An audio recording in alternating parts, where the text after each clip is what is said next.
Katkari tribal group of India lives in abject poverty and is teetering on the brink of extinction. They are among the original indigenous inhabitants of Maharashtra and can also be found in the nearby states of Rajasthan and Gujarat. Traditionally, they are hunter-gatherers, depending on access to forests so as to fish, hunt and gather wild vegetables. Their exploitation by non-tribals is total and absolute. They have been converted into a cheap and bonded labour force. The police department harasses them at will. While the Indian government would deny the presence of slavery, the Katkaris are slaves and much more. All development programs, government or non-government, bypass the Katkaris.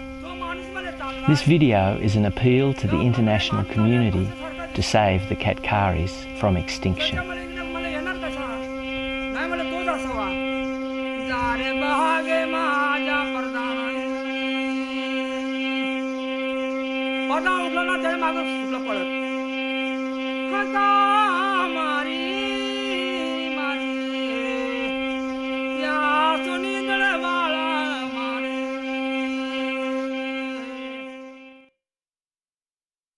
We at the Rainforest Information Centre in Australia have been supporting the work of the Academy of Development Science since the mid-80s.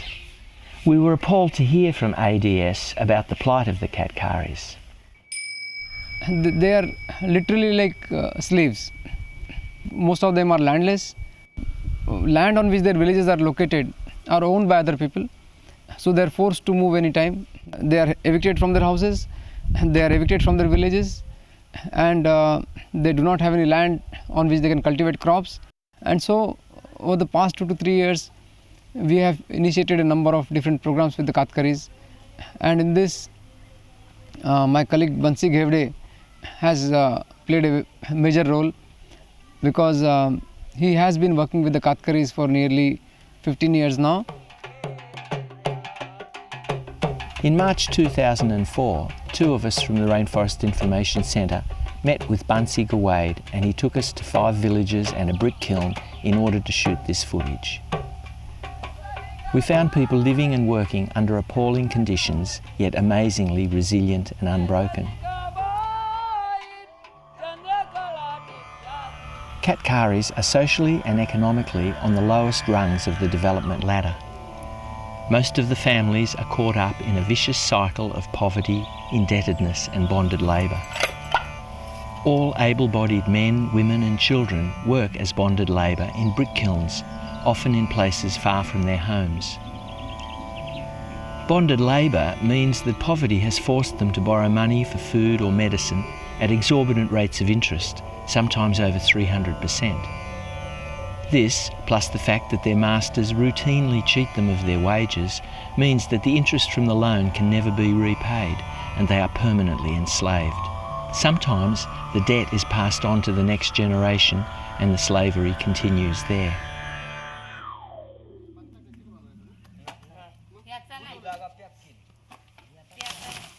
For 8 months of the year they migrate to the brick kilns along with their children, and only the older people remain in the villages. The children have no schooling at the brickworks, and consequently the Katkari have remained largely illiterate.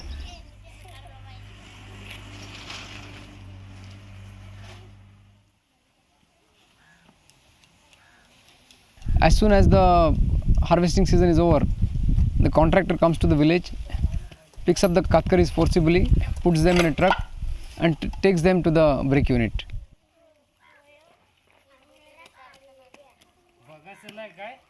They are exploited a lot, not only in terms of their physical labor. At times they are beaten up for doing some very small mistakes. Sometimes people are killed. The beating is so severe. So these kind of things are never reported to the police. One thing is because these people do not have a political voice of their own. They are extremely marginalized. And secondly also because the police treat them as a criminal tribe. This is a legacy of the Criminal Tribes Act introduced by the British in India in 1871 to deal with the supposed criminal tendencies of itinerant or wandering tribes. It identified about 150 tribes throughout India as criminal, giving the police wide powers to arrest their members and monitor their movements. Under this act, just being born into one of those 150 tribes defined you as a criminal.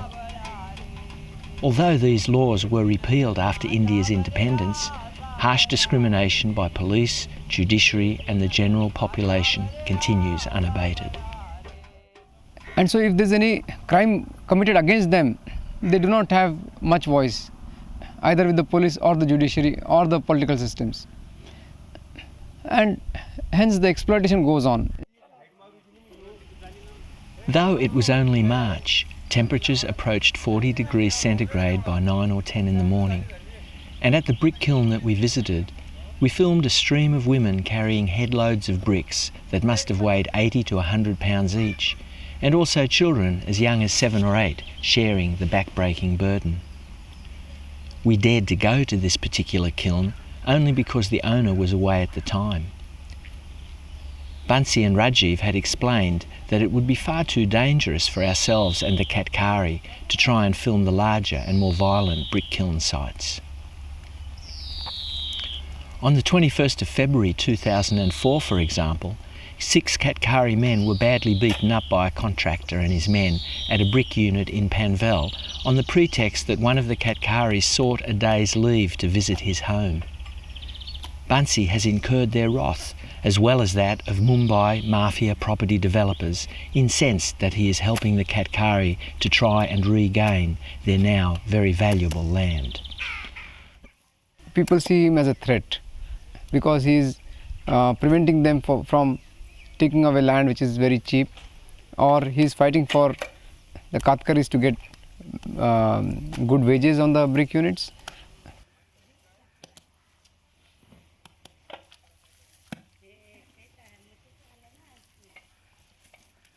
People have tried to attack him with swords on 2 occasions. He had to hide here for the night, and in the morning he had to go away to another place. He realizes that this work will always be risky, but he believes in the cause, so he is willing to take these risks and do the work.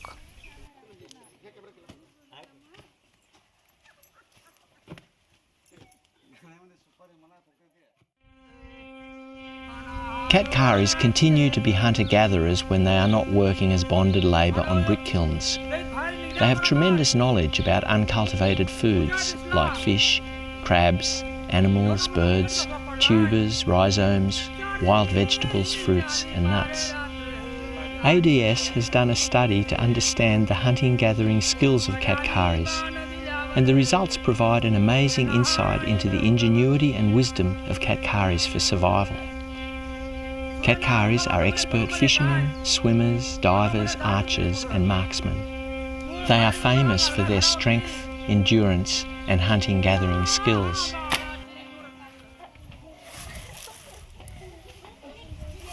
The loss of forests has had an adverse effect on the diets of Katkaris due to the diminished availability of uncultivated foods. The food and nutritional security of Katkaris are thus critical issues. People report that Katkaris, who were the strongest physically amongst tribal groups in the Raigad-Tanate region, have today been reduced to the weakest due to food shortages, poor diets and alcoholism.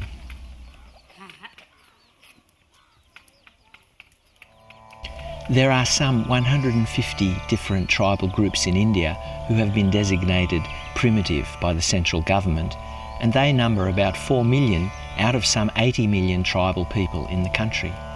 They are defined by their, quote, economic backwardness, low levels of literacy, declining or stagnant population, and pre-agricultural level of technology. The central government, as well as the state government of Maharashtra, have long been aware of the problems and suffering of the so-called primitive tribal groups. There is all manner of legislation in place, but the political will to implement the legislation seems invariably to be lacking. And this also is a derogatory term to call them primitive. What criteria is used to determine that a set of people is primitive? In reality, they are very progressive. They are outward looking and they love to be with nature, and they have a very sustainable lifestyle. Katkaris are cheated, exploited and made to work under subhuman conditions in the brick kilns. Sexual exploitation of Katkari women is common. The exploitation by brick contractors, harassment by police and absolute negligence by government have left hardly any space or scope for the Katkaris to survive and prosper in an unequal world. The community today lives in abject poverty and desolation.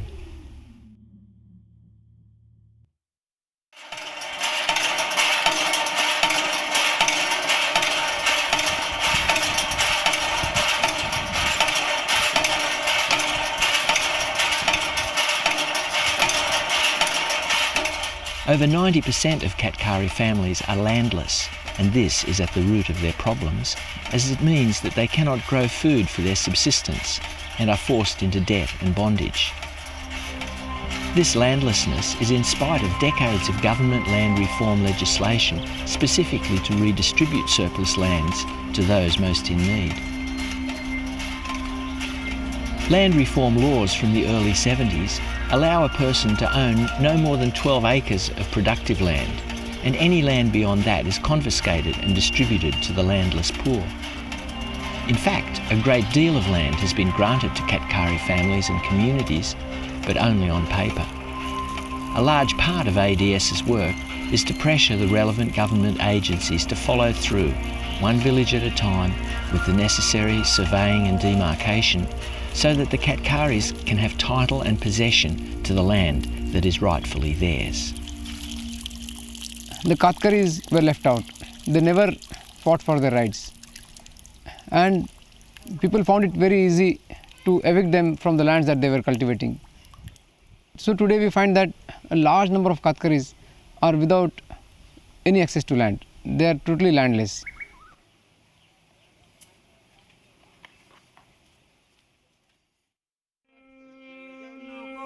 One of the villages we visited, Mandavani, is typical. Close to the road, less than 2 hours from Mumbai, today it is prime real estate.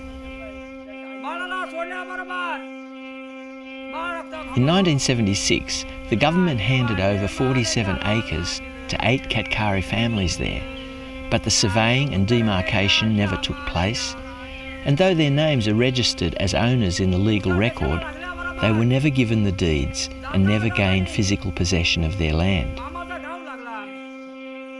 Then a land developer from Mumbai encroached. And he took possession of the entire land. And then by giving bribes and so on, he managed to keep the land in his own control. And although the Katkaris kept saying that this was their land, nobody really bothered to look into it. So Bansi started helping them 3 years ago, and now the minister has asked the state government why the land has not been given to the Katkari. The district administration has started to do a survey of these lands on a priority basis, and Bansi is on the government committee dealing with the matter.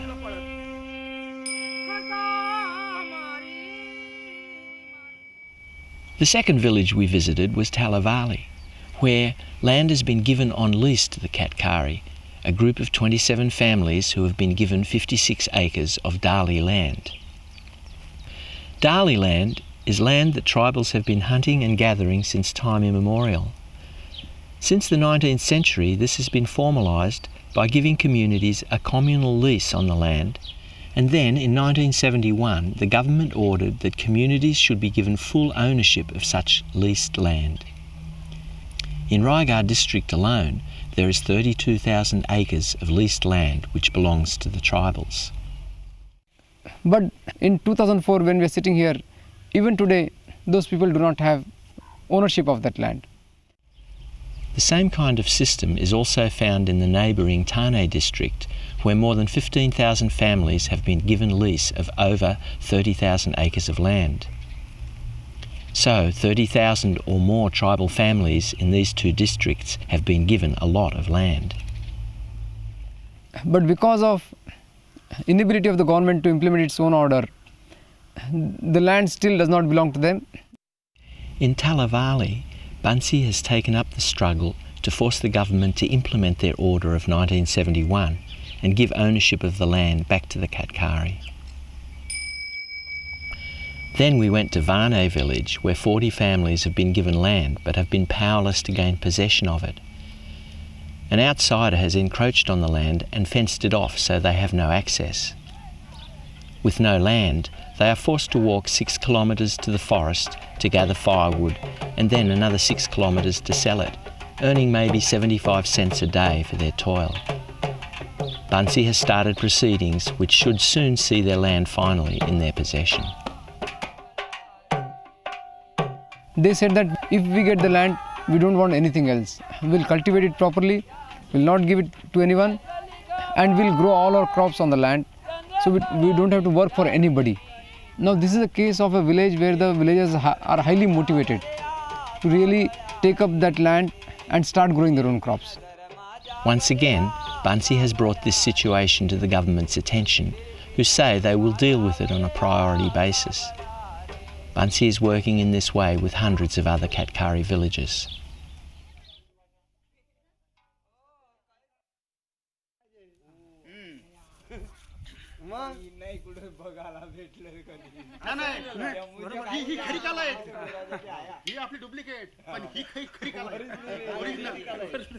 The other part of ADS's work is to help the Katkari have pride in their culture and to revitalise the old ways.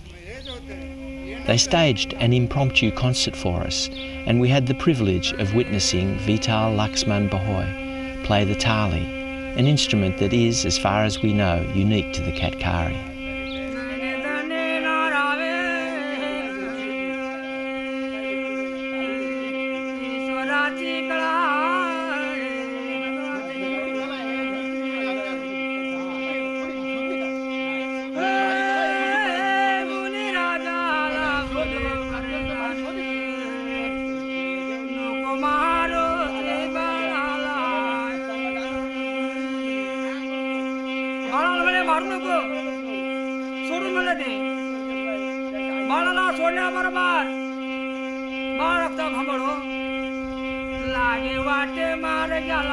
When we first heard about the plight of the Katkari, the Rainforest Information Centre determined to respond both by helping fund ADS's proposals to alleviate the situation and by finding other NGOs and individuals to partner with us.